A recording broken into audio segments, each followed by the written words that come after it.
Jésus fut avant tout un grand réformateur juif. Ne le comparons pas pour autant à Luther et Calvin. Grand réformateur, il le fut comme eux, plus que car Luther et Calvin voulaient seulement en revenir à lui.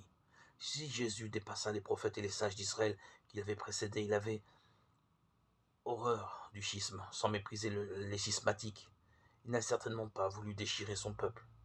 Cependant, il avait pris tant de distance avec la halakha, l'interprétation traditionnelle de la loi, tant de distance avec le Shabbat, avec la cacheroute, avec les chefs légitimes, les prêtres ou spirituels, les pharisiens du peuple, que les autorités pouvaient difficilement continuer à tolérer son action. Il le savait.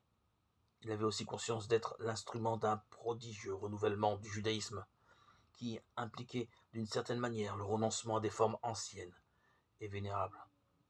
Une parole prononcée sans aucun doute par lui en fait foi. Personne ne met du vin nouveau dans de vieilles outres, autrement le vin fera éclater les outres et sera perdu, aussi bien que les outres.